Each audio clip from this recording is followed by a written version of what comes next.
ఎక్కడి నుంచి వచ్చారు భయ్యా? నేను చిలకలూరుపేట నుంచి వచ్చాను. చిలకలూరుపేట నుంచా? ఎందుకు? మన ఈ యొక్క దిక్కుమాలిన ఆంబోత్ రాంబాబు, సంబరాల రాంబాబు, అలాగే ఒక గంట అరగంట రాంబాబు గారు ఇవాళ ఇన్నర్ రింగ్ రోడ్డు ఆ టైంలో నేను ఒకవేళ గుంటూరులో ఉండున్నట్టయితే అక్కడే కొట్టేవాడినండి. పెంట పూసి మరీ చంపకేసి కొట్టేవాడిని. అదే టైంలో అతను మాట్లాడిన మాట ఒక దేశ నాయకుడిని ఎంత చండాలంగా మాట్లాడాడు అంటే వాళ్ళ తల్లిగారిని మాట్లాడాడు. అతని ఇష్టం వచ్చినట్టు నోటితో ఇష్టం వచ్చినట్టు మాట్లాడాడు.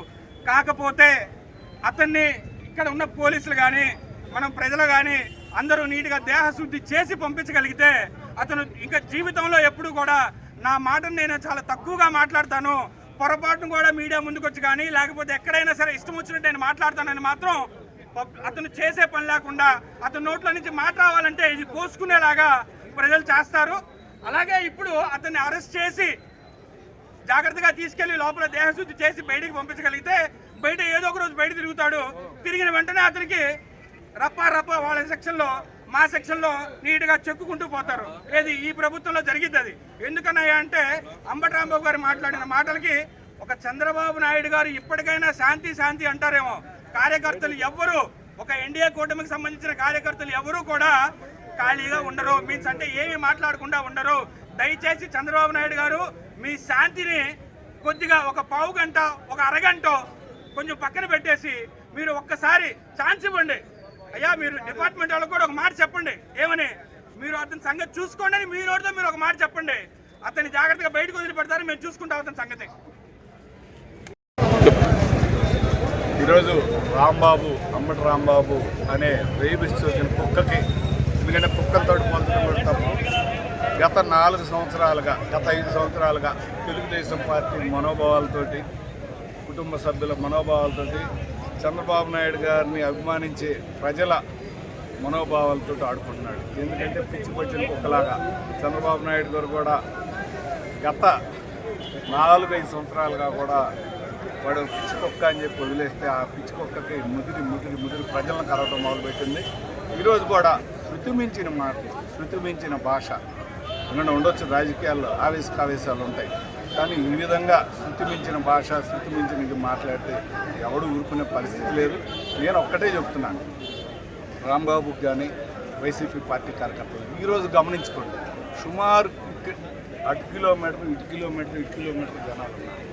వీళ్ళందరూ కూడా స్వచ్ఛందంగా వచ్చిన జనాలు. ఎవరికెవరు మెసేజ్లు పెట్టినవి కాదు, ఎవరికెవరు ఫోన్ చేసుకుని రమ్మన్నారు కాదు. ఎవరికెవరు ప్రజల్లోంచి బాధలు, మహిళలు, మేము మా ఇంటికాడ కూర్చుంటే మహిళలు వచ్చి ఏం మీరు మగవాళ్ళు కాదా చంద్రబాబు నాయుడు గారిని ఇలా అంటే మీరు ఎందుకు చేత కాకుండా ఊరుకున్నారు, మీకు చేత కాదు మేము గుర్తు చూపిస్తాం రండి అని చెప్పి మమ్మల్ని లాక్కొచ్చిన సందర్భం వచ్చినట్టు. ఎందుకంటే చీపులతో మహిళలే దేశం తీశారు, ప్రజల దేశం తీశారు.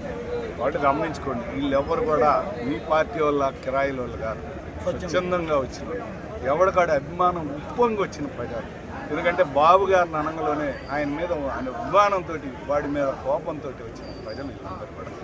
నేను ఒక్కటే చెప్తున్నాను, మా పార్టీ కార్యకర్తలు కానీ సానుభూతి కానీ 1 to 5% ఉంటారు, మిగతా 95% స్వచ్ఛందంగా వచ్చిన ప్రజలు మహిళలు. మేము ఒక్కటే చెప్తున్నాం, వైసీపీ పార్టీకి ఇక నుంచి అయినా బుద్ధి మానుకోండి, మీకు ఎక్కడా కూడా చల్లదు. ఎందుకంటే మేము ఎవరినో రౌడీలను గుండాలను తీస్తే ఓకే, ఈరోజు ప్రజలే స్వచ్ఛందంగా వీళ్ళు ఎవరి మీద ఏం కేసులు ఉన్నాయి అందరూ కూడా స్వచ్ఛందంగా వచ్చినారు. మీలాగా రౌడీ షీట్లు ఉన్నాయి, రౌడీలతో పర్లేదు. మాకు ఒక మనోభావం ఉంది, ఏంటంటే బాబు గారిని కాపాడుకోవాలి, బాబు గారిని అంటే ఫీల్ అవుతారు. దాని మీద వచ్చిన మార్పు ఈరోజు మహిళల్లో ప్రజలకు వచ్చిన మార్పు. ఈరోజు ఇంతమంది వేలాది మంది, సుమారు 10,000 మంది 3 గంటలు స్టే అవ్వటం అంటే ఇక్కడ నిలబడి ఈరోజు కూడా చూసుకుంటారు. ఇటు కిలోమీటర్ ఇన్ని వేల మంది వచ్చారంటే ఏంటి ఇంకా అర్థం చేశారు. ఎవడికెవడు రూపాయి ఇచ్చింది లేదు, ఎవరికెవడు ఈ సమయం. అందరికీ నమస్కారం. రాష్ట్రం అంతటా కూడా రాష్ట్ర ప్రజలందరూ కూడా కలియుగ దైవం శ్రీ వెంకటేశ్వర స్వామి లడ్డూలో జరిగిన కల్తీ వ్యవహారం మీద ఈ వైఎస్ఆర్సీపీ పార్టీని దుమ్మెత్తి పోసేస్తుంటే డైవర్ట్ పాలిటిక్స్ కి పెట్టింది పేరుగా ఉన్న వైఎస్ఆర్సీపీ ఈరోజు కొత్త డ్రామాకి నాంది పలికింది.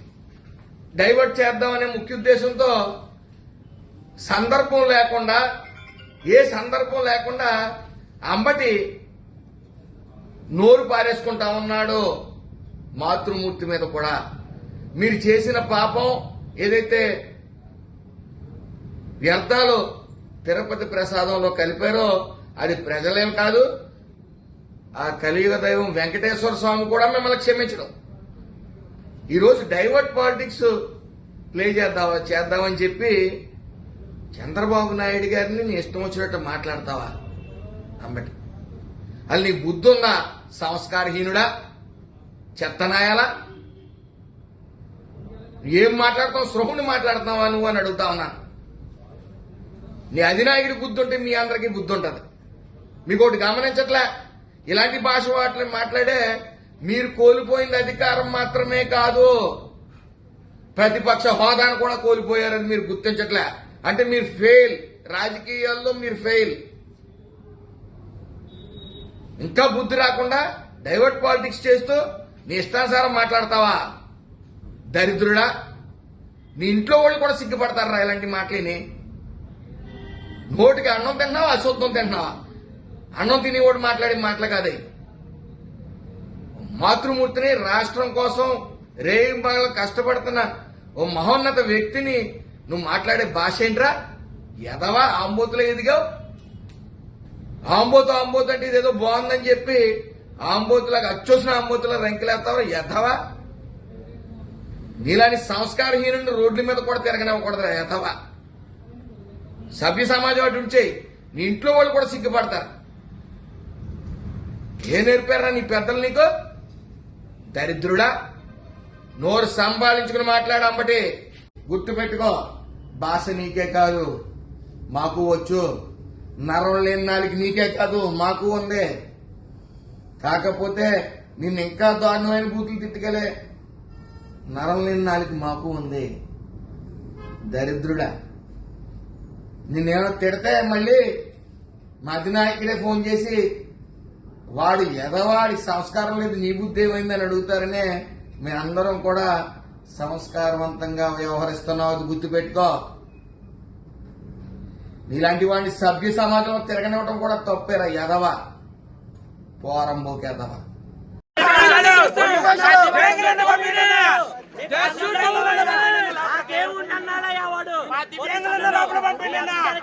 మీ అందరికీ మంచి చేసే నారా చంద్రబాబు నాయుడు గారిని అన్నాడయ్యా వాడు అంబటి రాంబాబు గారు. దయచేసి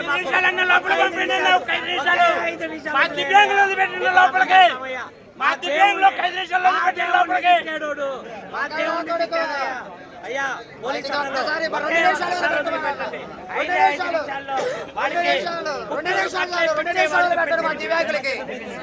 చూస్తా 2 నిమిషాలు పెట్టండి.